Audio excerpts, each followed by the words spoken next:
بسم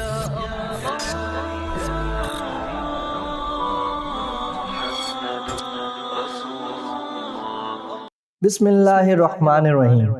شروع اللہ کا نام لے کر جو بڑا مہربان نہایت رحم والا ہے۔ السلام علیکم ورحمۃ اللہ وبرکاتہ۔ آج کا واقعہ حضرت سلیمان علیہ السلام اور ہدہد کا واقعہ ہے۔ ان آیات میں اللہ تعالیٰ نے سلیمان علیہ السلام اور ہدہد کا واقعہ بیان فرمایا ہے۔ دراصل مختلف قسم کے پرندے باری باری آپ کے سامنے پیش ہوتے تھے اور آپ کے حکم پر وہ ہر کام سر انجام دیتے تھے، جیسے کہ بادشاہوں کے پاس مختلف کاموں کی سر انجام دہی کے لیے لشکروں کے حاضر ہونے کا طریقہ کار ہوتا ہے۔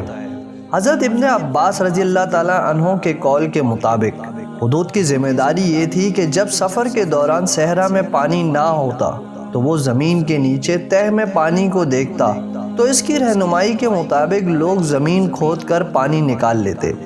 ایک دن جب حضرت سلیمان علیہ السلام نے اسے اپنے کام کی جگہ پر نہ پایا تو فرمایا کہ مجھے کیا ہے کہ میں ہدہد کو نہیں دیکھ رہا ہوں، کیا واقعی وہ یہاں موجود نہیں ہے یا وہ مجھے نظر نہیں آ رہا؟ میں اسے سخت عذاب دوں گا۔ حضرات، مفسرین کا اختلاف ہے کہ حضرت سلیمان علیہ السلام نے اسے کس قسم کے عذاب دینے کی دھمکی دی تھی۔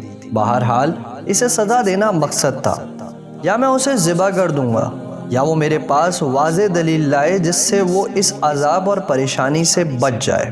تھوڑی ہی دیر گزری تھی کہ ہدہد نے آ کر سلیمان علیہ السلام کو کہا کہ مجھے ایسی چیز کا علم ہوا ہے جس کی خبر آپ کو نہیں ہے۔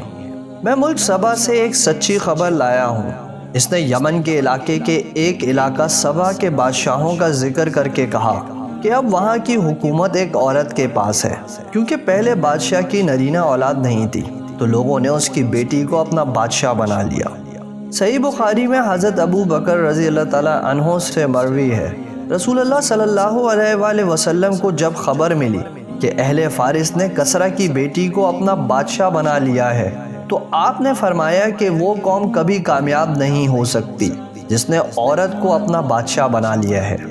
امام ترمذی فرماتے ہیں کہ یہ حدیث حسن صحیح ہے۔ طولوی نے بیان کیا ہے کہ سبا کے بادشاہ کے بعد ایک مرد کو تاج شاہی پہنا دیا گیا جس سے علاقے میں فساد عام ہو گیا۔ بادشاہ کی بیٹی نے اس کی طرف نکاح کا پیغام بھیجا تو اس آدمی نے اس سے شادی کر لی۔ جب وہ اس کے پاس آ گیا تو اس نے شراب پلا کے نشے کی حالت میں اس کا سر کاٹ کر اپنے دروازے پر لٹکا دیا۔ لوگ اس کے پاس آئے اور اس کو اپنی ملکہ بنا لیا۔ اس عورت کا نام بلقیس تھا۔ پھر ہدہد نے بتایا کہ وہ کافر ہیں، اللہ کے سوا سورج کی پوجا کرتے ہیں۔ شیطان نے ان لوگوں کو گمراہ کر کے اللہ کی عبادت سے روک رکھا ہے، حالانکہ اللہ ہی اکیلا معبود ہے، اس کا کوئی شریک نہیں۔ وہ آسمانوں اور زمین میں چھپی چیزوں کو خوب جانتا ہے۔ اللہ کے سوا کوئی معبود برحق نہیں ہے۔ وہ عظمت والے عرش کا مالک ہے، یعنی اس کا عرش بہت عظمت والا ہے، کسی مخلوق کے تخت کی اس کے ساتھ کوئی مناسبت نہیں۔ حضرت سلیمان علیہ السلام نے ہدہد کی یہ بات سن کر اس کے ذریعے ہی سے ان کی طرف ایک خط بھیجا جس میں انہوں نے اللہ کے رسول کی اطاعت و فرما برداری کی طرف دعوت دی۔ ان کو یہ پیغام بھی دیا کہ تم میرے حکموں کو بجا لانے میں تکبر نہ کرو اور فرما بردار ہو کر میرے پاس آ جاؤ، یعنی بے چوں چرا اطاعت بجا لاتے ہوئے میرے سامنے پیش ہو جاؤ۔ ہدہد کے ذریعے سے آپ کا خط بلقیس کے پاس پہنچ گیا۔ اسی وقت سے لوگوں نے خطوط نویسی کا سلسلہ شروع کیا ہے، لیکن زمین کی نچلی مٹی کو آسمان کے ستاروں کے سامنے کیا نسبت ہے؟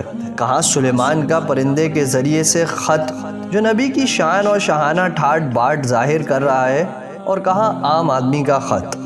سلیمان علیہ السلام نے یہ خط اس پرندے کے ذریعے سے ارسال کیا جو سننے سمجھنے کی صلاحیت اور فرما برداری کرنے والا تھا۔ چنانچہ بہت سے مفسرین نے بیان کیا ہے کہ ہدہد نے خط لیا اور بلقیس کے محل کے پاس آیا۔ وہ اکیلی تھی کہ پرندے نے خط اس کی طرف ڈال دیا اور خود ذرا الگ ہو گیا۔ اب وہ خط کے جواب کا انتظار کر رہا تھا۔ بلقیس نے اپنے امراء، وزراء اور حکومت کے بڑے بڑے لوگ مشورے کے لیے بلائے اور کہا کہ اے سرداروں، میری طرف ایک باوقت خط بھیجا گیا ہے۔ پھر اس نے خط کا عنوان پڑھا کہ وہ سلیمان علیہ السلام کی طرف سے ہے۔ پھر خط پڑھا کہ وہ اللہ کے نام سے شروع کیا گیا ہے جو نہایت مہربان رحم کرنے والا ہے۔ مجھ پر سرکشی نہ کرو اور میرے فرما بردار بن کر آ جاؤ۔ پھر ان سے اس معاملے میں مشورہ کیا اور ادب و سلیقے سے ان کو مخاطب کیا۔ کہا اے سرداروں، مجھے میرے معاملے میں مشورہ دو، رائے دو۔ میں تمہاری حاضری کے بغیر کسی امر پہ قطعی فیصلہ نہیں کرتی، یعنی میں حتمی فیصلہ تمہاری موجودگی ہی میں کروں گی۔ انہوں نے کہا کہ ہم طاقتور اور سخت جنگجو ہیں، یعنی لڑائی اور مقابلہ کرنے میں ہم قوت و طاقت والے اور ماہر ہیں۔ اگر ہمیں لڑائی اور جنگ کرنے کا حکم ملے گا تو ہم اس پر قدرت رکھتے ہیں۔ اس پوزیشن کے باوجود معاملہ آپ کے ہاتھ میں ہے، لہٰذا آپ اس بارے میں بہتر فیصلہ فرما دیں۔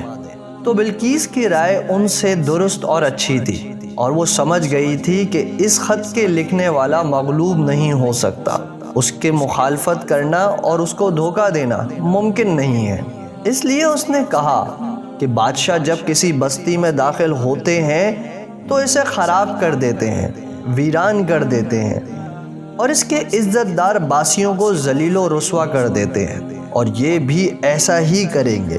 اس نے درست رائے پیش کی کہ یہ بادشاہ اگر اس مملکت پر غالب آ گیا تو معاملہ میرے تک پہنچے گا اور تمام تر سختیاں اور عذاب مجھے پیش آئیں گی، لہٰذا میں ان کی طرف ہدیہ بھیجتی ہوں، پھر دیکھتی ہوں کہ قاصد کس بات کے ساتھ واپس آتا ہے۔ بلقیس نے اپنی اور حکومت کے کارندوں کی طرف سے سلیمان علیہ السلام کی طرف تحفے تحائف بھیج کر خود کو اور حکومت کو بچانا چاہا، لیکن اسے معلوم تھا کہ ایسی حالت میں سلیمان علیہ السلام کوئی فدیہ اور بدلہ قبول نہیں کریں گے، کیونکہ بلقیس اور اس کی حکومت کے لوگ کافر تھے، اور سلیمان علیہ السلام اور آپ کے لشکروں کو ان پر قدرت حاصل تھی۔ اس لیے جب وہ سلیمان علیہ السلام کے پاس آئے تو آپ نے فرمایا کہ کیا تم مال کے ساتھ میری مدد کرنا چاہتے ہو؟ جو کچھ اللہ نے مجھے دیا ہے وہ اس سے زیادہ بہتر ہے جو اس نے تمہیں دیا ہے، بلکہ تم اپنے ہدیے کے ساتھ خود ہی خوش رہو۔ حالانکہ وہ تحفے بڑی بڑی چیزوں پر مشتمل تھے۔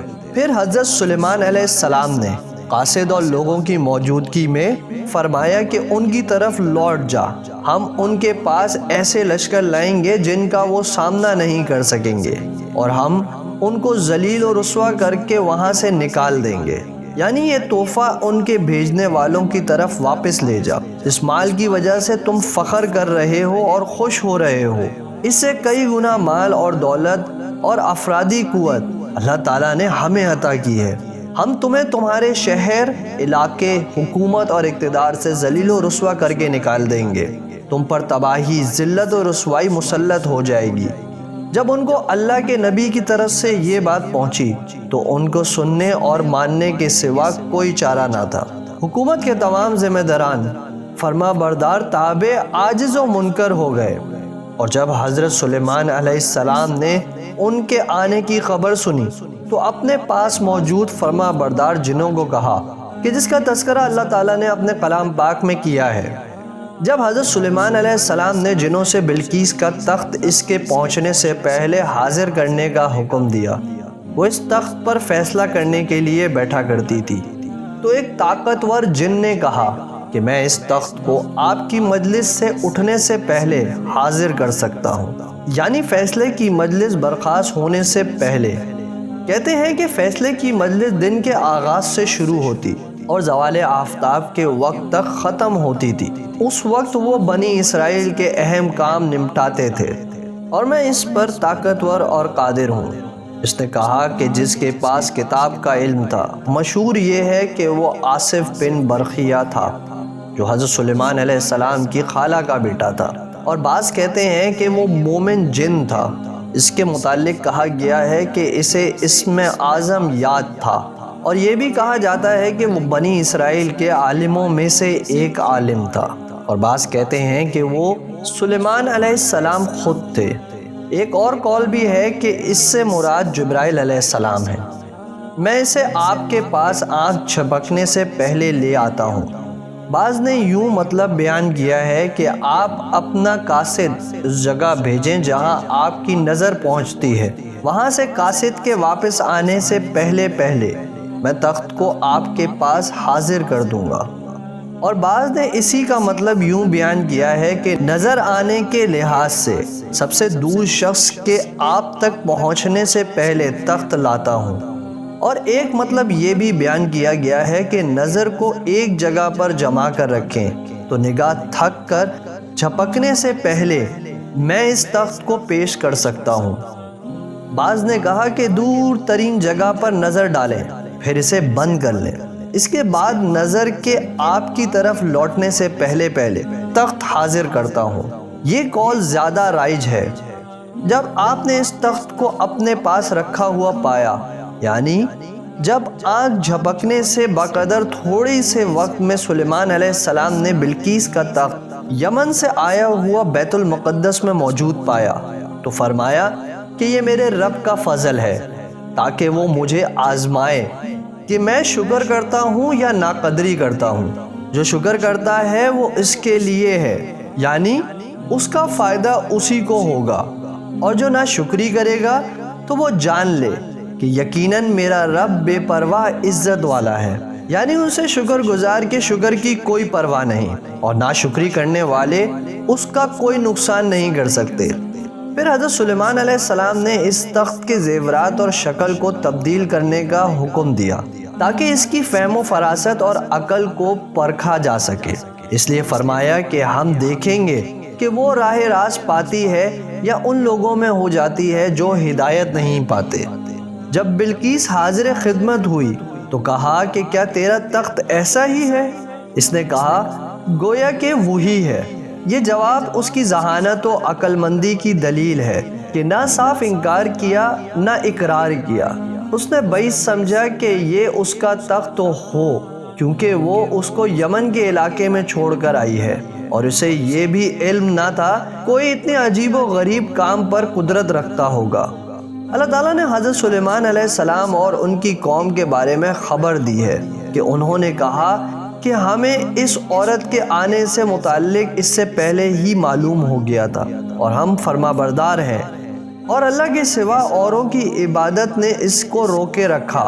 یقیناً وہ کافر قوم سے تھی، یعنی وہ اپنے آباء و اجداد کے دین کی پیروی کرتے ہوئے سورج کی عبادت کرتی رہی۔ غیر اللہ کی پوجا وہ کسی دلیل کے بنا پر نہیں کرتے تھے، اور نہ ہی کسی نے ان کو اس پر مجبور کیا تھا، بلکہ محض مقلدانہ ذہنیت کی بنا پر ایسا کرتے تھے۔ حضرت سلیمان علیہ السلام نے شیشے کا ایک محل تیار کرنے کا حکم دیا، اس کے نیچے پانی چھوڑ دیا، اس پر شیشے کی چھت بنائی اور اس پانی میں مچھلیوں اور دیگر آبی جانور چھوڑ دیے۔ پھر اس بلقیس کو محل میں داخل ہونے کا حکم دیا گیا۔ سلیمان علیہ السلام بھی اس محل میں اپنے تخت پر جلوہ فروز تھے۔ جب بلقیس نے اسے دیکھا تو اسے ایک تالاب سمجھا اور کپڑا اٹھا کر اپنی پنڈلیاں کھول دی، تو آپ نے فرمایا کہ یہ تو شیشے کا بنا ہوا ایک محل ہے۔ بلقیس نے حضرت سلیمان علیہ السلام کی جگہ اللہ کو مخاطب کر کے کہا کہ یہ سب کچھ حضرت سلیمان علیہ السلام نہیں کر رہے، یہ سب اللہ تعالیٰ کر رہا ہے، مجھے سمجھانے کے لیے کہ تو غلط دین پر چل رہی تھی۔ اور کہا رب انی ظلمت نفسی واسلمت مع سلیمان للہ رب العالمین۔ اے اللہ، میں نے اپنی جان پر ظلم کیا، میں بھی سلیمان کی طرح سلیمان کے ساتھ اس رب پر ایمان لے آئی جو تمام جہانوں کا پالنے والا ہے۔